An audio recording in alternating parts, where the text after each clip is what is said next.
Hello, everybody. Welcome back to a new era of our general manager mode, new era of Smackdown, the era of Mr. Kennedy as your World Heavyweight Champion. Armageddon was huge. It had some company rippling effects, and that is the new champion, Mr. Kennedy, dethroning Bobby Lashley from the top. We've got a big episode ahead of you. We've got a new tournament style to determine who will receive the coveted number 30 entrance at the Royal Rumble and a whole lot more. We've got to start it off with match number 0. This is another Theodore Long segment. We're going to try to make this a little bit quicker. So we're just going to hit you with some bullet points here. Tonight's main event, Edge Bobby Lashley. If Edge wins, he gets a title shot at the Royal Rumble. This is not a number 1 contendership match. Bobby Lashley will still receive his rematch for the World Heavyweight title regardless. But if Edge wins here, he will punch his ticket into the main event of the Royal Rumble, and maybe not the main event, but the World Heavyweight Championship match at the Royal Rumble. Also, as previously mentioned, Beat the Clock Challenge. This will be 4 matches. 8 competitors will have the chance to compete for the number 30 entrance in the Royal Rumble. The very last entrant, whichever man is able to win his match the fastest, will receive that coveted spot. Theodore Long also reports that Elijah Burke has been released, and I'll go ahead and show you. You see free agency, Elijah Burke. He's sitting right here. We did some R&R to lower his popularity so he doesn't help out the other shows. As so far, he's not a hot commodity. But Theodore Long does announce that Elijah Burke has been released.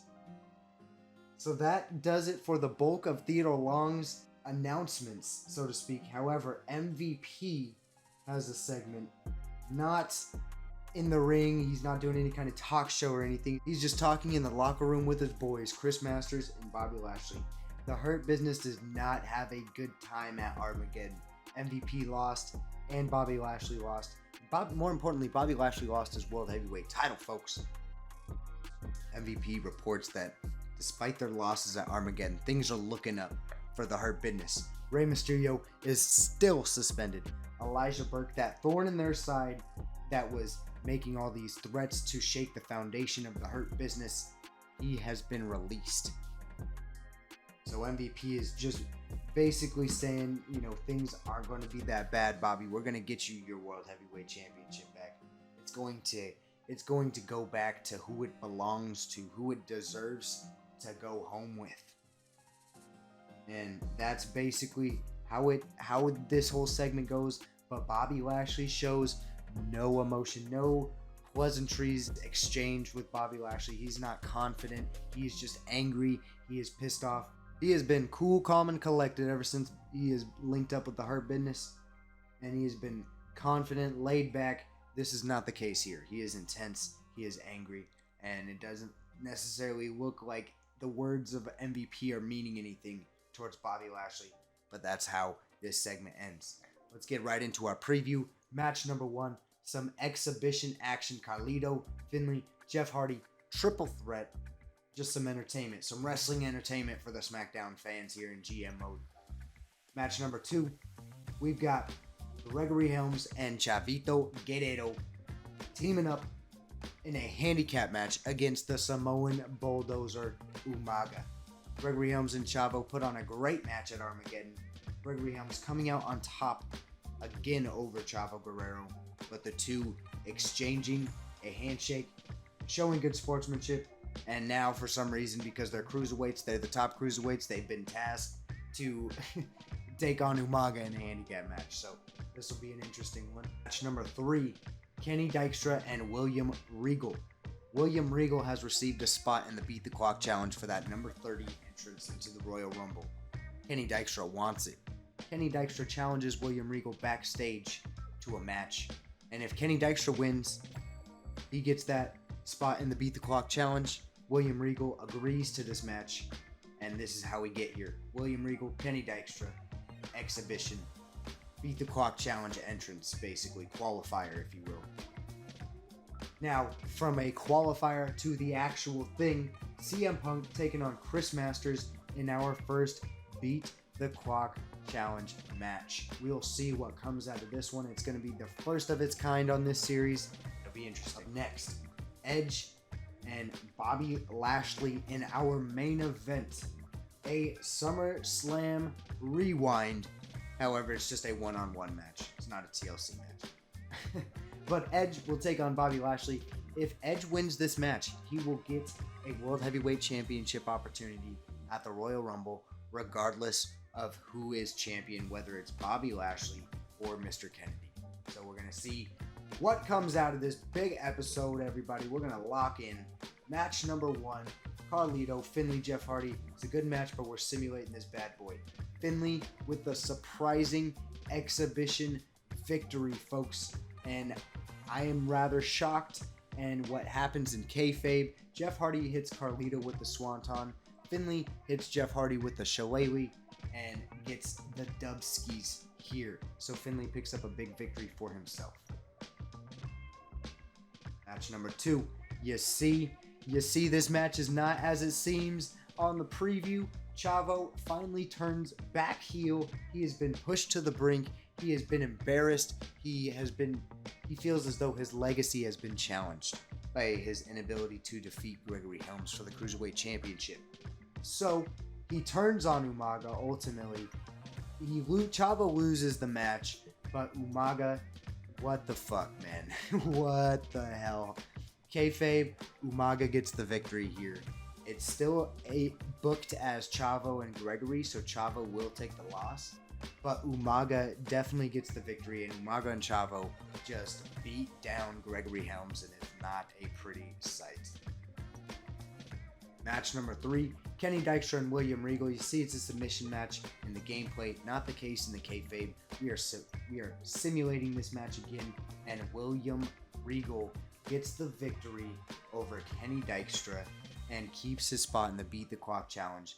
And Kenny Dykstra not happy. You can tell he is fuming after that match, and he just is so displeased with the outcome. His face just says it all, folks. But William Regal gets the victory, gets the dub ski, and that brings us to match number 4. CM Punk, Chris Masters, Beat the Clock Challenge. Here we've got the layout of our Beat the Clock Challenge. All 8 competitors, CM Punk, Chris Masters, Carlito, William Regal confirmed, Marcus Corvon, Matt Hardy, Gregory Helms, and Umaga. Our first match, CM Punk and Chris Masters, it's going to be big. It's coming next.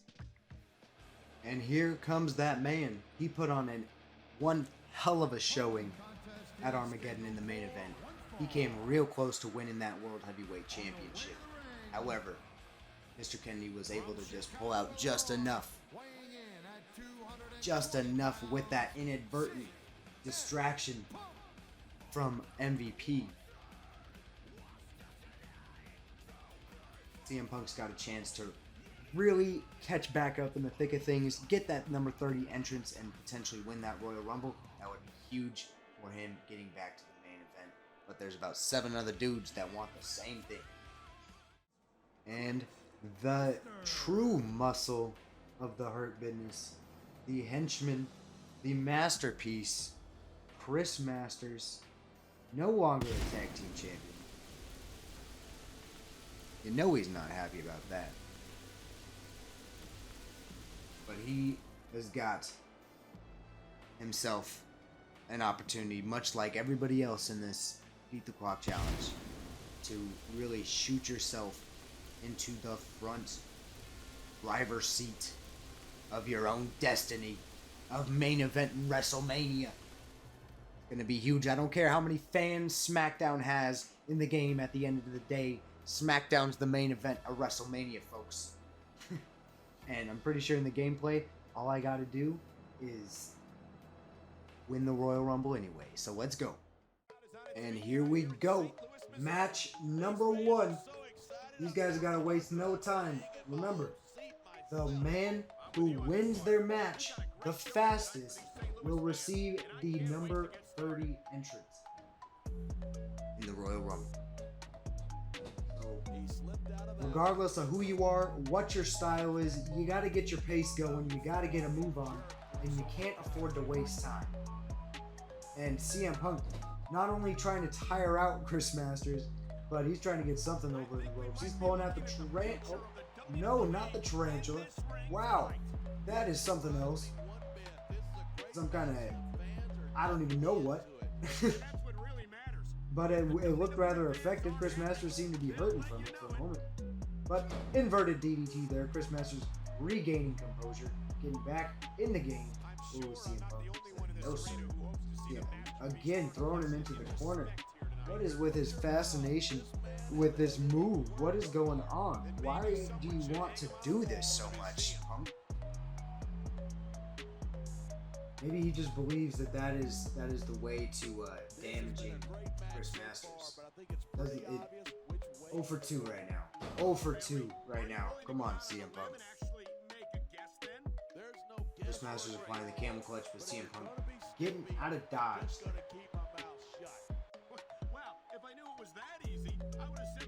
Oh my goodness. Oh my goodness.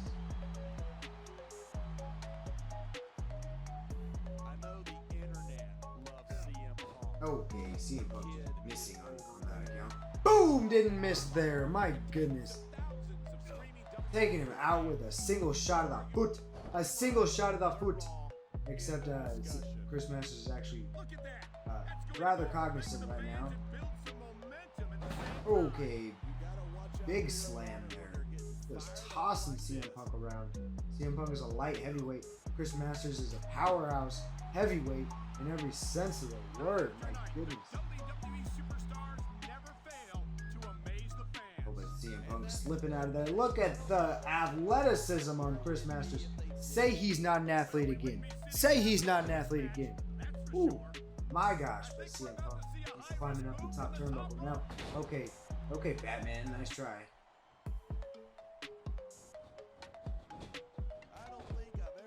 No, okay. Back and forth. And back and forth is not good for this type of matchup, for this beat the clock challenge. You do not want a whole lot of back and forth going on in your match when you are trying to be the fastest one to handle business with that superplex. That's handling business right there. Nicely done by CM Punk. We're at the 3-minute mark of this match. Superstars have been giving it everything they've got all night. They sure have. And that's where the yanking at him with that in that Boston Crab. Let's go. CM Punk, he basically won his way onto Smackdown with that Boston Crab, applying it to now world champion Mr. Kennedy. one superstar was able to outlast their opponent. Oh my goodness. Oh no. Oh my goodness. This Master's just throwing CM Punk out of the ring. He can't. I guess he could win by count out, but I don't know if that's the best way to go by it. That takes up a lot of time, and if your opponent gets back in the ring, oh my goodness. That is just tough to encounter and to combat, I suppose. I think these superstars are going to keep it up until they've got literally nothing left to give. Oh my gosh, CM Punk. CM Punk. Oh, with the roll up. Can we get the 1, 2, 3? Gary Kubiak. 1, 2. Here it is. Okay. Whew. Almost had it. Almost had it. Chris Masters got to recollect. Get back in the game. And a big back body drop by CM Punk. Who said he wasn't strong? Who said Masters wasn't an athlete? And who said CM Punk wasn't strong? My goodness. And Chris Masters just staying on his toes right now. For a lot of guys, their WWE career is their life. That's why you see so much passion for what they do in the Not allowing anything at all. With all due respect to every athlete and entertainer out there, no one gives as much I'm of getting out of dodge a little bit. as the WWE superstars. And another one. Pow! My goodness. You gotta love it. You Gotta love it. And then here he comes with the Anaconda Vice. Can he seal the deal here? No, he doesn't. He doesn't. Pow! He hits him again. He said, fuck it, I'll just try to pin you. 1, 2, 3. Bastards can't kick out. 5:22 is the time to beat. And CM Punk setting the standard, the precedent. 5:22. Picking up the first victory in this Beat the Clock Sprint Challenge. And so that means, unless someone gets 5:22, 5:21 or faster, CM Punk will have that number 30 entrance into the Royal Rumble. So can he hang on to it? We're going to find out over the next few weeks, folks. You think you know me? And here comes that man, Edge. Of course, being accompanied by his buddy, his boy, Randy Orton. The tag team champions were able to successfully defend their titles at Armageddon against the Hardy Boys. Would have been a banger of a match, let me tell you.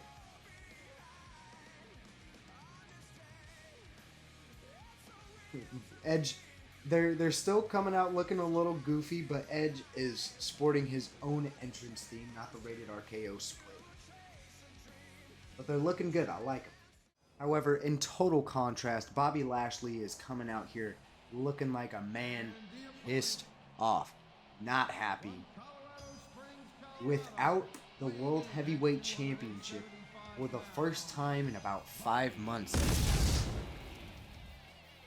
His Christmas was spoiled. Armageddon was December 22nd, and he lost his World Heavyweight Championship. Edge wants a shot at that World Heavyweight Championship. So does Bobby. He's going to get his rematch. Don't you worry. However, if Edge wins here, he's guaranteed a World Heavyweight title opportunity at the Royal Rumble. Smackdown, coming to you tonight from Atlanta, Georgia. And these two men, very familiar with one another. We've seen them main event multiple Smackdowns, multiple pay-per-views alongside one another. And they're main event another one here. Bobby Lashley coming out with an extremely impactful move 20 seconds into the match. Ring psychology is not a thing here in SmackDown vs. Raw, but that was huge. Well, Bobby, again, remember, pissed off man. Didn't even get pinned to lose his title. That was a textbook reversal. He got done dirty by Mr. Kennedy. I mean, Mr. Kennedy got a good shot on him, best believe that. However, he did not pin him. Okay, Bobby, you probably just lost like half your momentum, but it is whatever. It is what it is. Okay, nice DDT there. Couldn't be stopped. Could he let him keep going? We're just gonna pretend that was like those little leapfrog exchanges and stuff like that, rather than him just reversing him a couple different times. Oh, nice over the head, belly to belly. My goodness. Bobby Lashley is just a man possessed right now. I would not want to be the man across from him in his first match coming off of the loss. Oh, Edge racking the former champ. 2 former world champions. The only former world champions on this series. We've seen 3 different world heavyweight champions within the same calendar year. Probably wouldn't really like be booked that way, but you know, we gotta make things as entertaining as we possibly can and keep you on your toes. Do I think it changes 3 times? No, probably not. I mean, maybe 3 actually. Like if it was with 1 really good long reign in the middle, but yeah, like we could say Edge's initial reign maybe started in like, we'll say it started in like Armageddon. So in a total of a full 12 months, we had the start of 3 reigns, and a continuation of the last one. So we don't know how long Kennedy's reign could end It could make it all the way to WrestleMania. It could make it all the way till WrestleMania 24, which is the year after that. Or, you know, he could lose it at the Royal Rumble. He could lose it when Bobby Lashley gets his rematch. You know, who knows? Who knows? You're going to have to stay tuned to find out. And Edge is getting some work in. Getting some nice offense. Okay. Bobby just... What are you doing, Bobby? What are you doing? Nice drop toe hold from the back. Not really sure how that works, but it worked. Edge absolutely on his toes, ready for everything Bobby's throwing at him. Bobby's got to chill, son. He says, let's just take a breather here. Oh, okay. I thought he had him, but Edge ducked him right in time. This is the former world champion we're talking about. Edge, one of the all-time greats. Boom! Big STO, but Bobby, one of the most all-time powerful men in the WWE. Big elbow. Okay. Okay, no sir. Bobby, it's not wise to go to the top rope like that, brother. But he did it anyway. Okay. There we go. Huge clothesline. My goodness. My goodness. Big old slap to the back. Hurt him. Hurt him. Hurt him.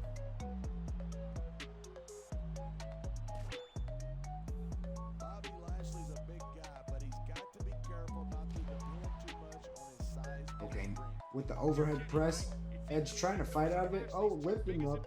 Oh, just... Yes, sir. Yes, sir. Keep telling yourself that. It's true what they say. The bigger the Oh, right into the power slam. My goodness. Such power from Bobby Lashley. Just not a happy boy. You know, I've said it once and I'll say it again. I would not want to be the one across this man. My goodness, Bobby Lashley. And MVP, it's got to be touched on since MVP is out here. You know, MVP is extremely apologetic for what happened with Bobby Lashley's World Heavyweight Championship. You know, you know that Bobby Lashley is not happy about the way that everything went down, and a great deal of blame could justifiably be placed on MVP. But MVP says, you know, he's going to make it right. He's going to do what he can to protect the champ. And he keeps referring to Bobby as the champ. Keeps saying the champ. But Bobby's not the champ anymore. But he's hitting the former champ with the Jaminator. Alright, my goodness. It's a great move. And I think this might be the 1, 2, 3. But MVP and Randy Orton, they've got a little bit of a scuffle going on. Randy Orton tries to get involved. MVP is able to flush that out. MVP is really like trying to make it clear that he is on Lashley's side. He is trying to back up his boy. And we see Bobby Lashley here doing his point. He's not happy. He doesn't do that point. He only does his first point. And he is still just looking like an angry man. And MVP he's hyped up. MVP is jawing up on Bobby Lashley. He's propping his boy up, but Bobby Lashley is not receiving any of it. He's still looking angry. Rightfully so. He lost the championship, but Randy Orton didn't make the impact he needed to. And Edge is kind of looking at Randy Orton like, bro, what the fuck? So Edge no longer has that opportunity to have that World Heavyweight Championship at the Royal Rumble locked up. He might just have to compete in the Royal Rumble match like everybody else. Bobby Lashley picks up the dub. Looks like an angry man in the process. And we're going to move on. Alright, let's get it on to Monday so we can begin our shenanigans. Check out Raw. Time to interfere with other shows. That never works. Contract expiring. I got you, Kenny. I got you, Kenny.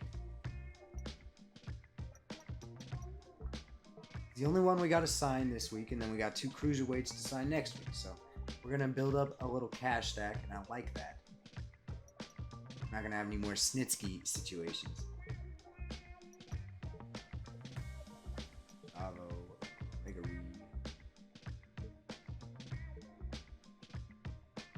just sign them both now since we can, and then we have even more time to build up a cash stack. And I like that. I like that for us. We could sign Chris Masters if we wanted to. My goodness.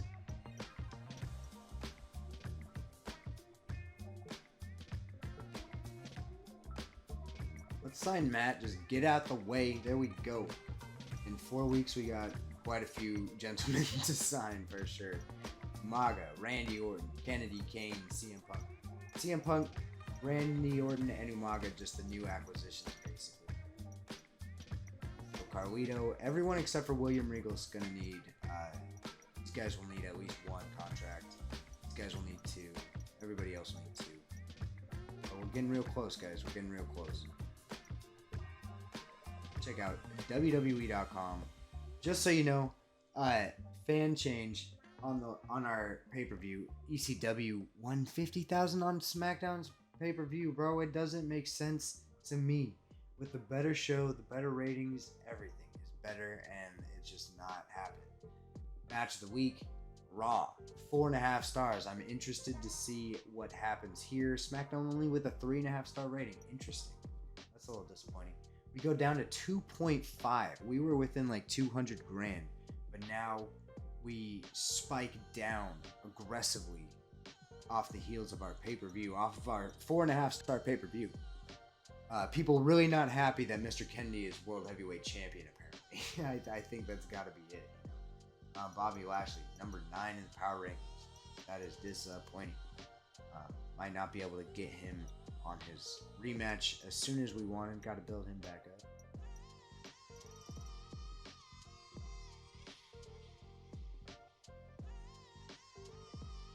But yeah, Gregory Helms, top 5. Marcus Corvon is at number 6. CM Punk, number 7. Dykstra, 8 after being at number 4. These guys are just, they hurt my brain on how it's all set up. Hardy Boy is back in the top 15. Still no Umaga. 1, 2, 3, 4, 5, 6.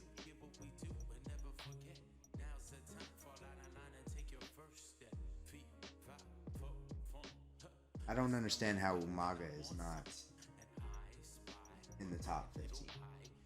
But he's not. So it sucks for him. Whoa. Almost forgot to do the recap. Can't forget to do the recap of our weekly shows. Let's check out Raw's shenanigans.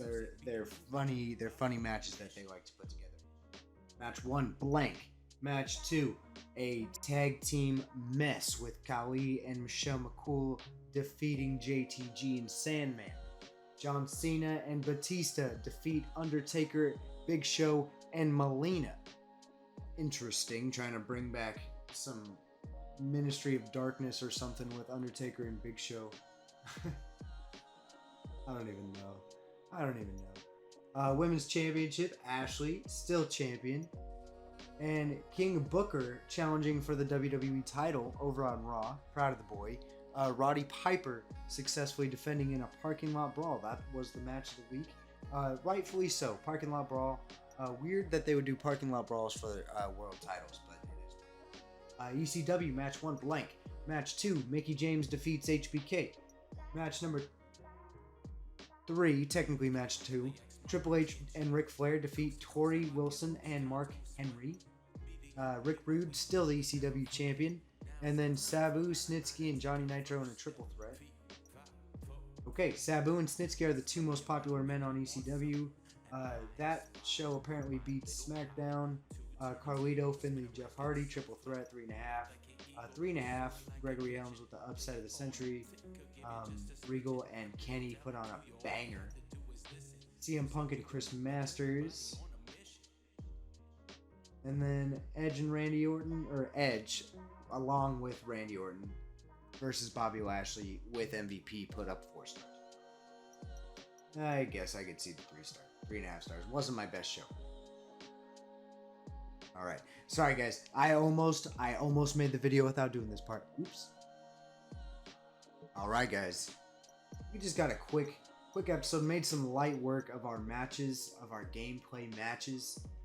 Had some serious aftermath of Armageddon, but we got to pick things up and move right on towards the Royal Rumble, because that is huge. We're on the road to WrestleMania, everybody.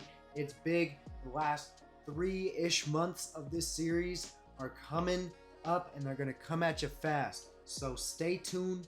Thanks for watching. Take it easy.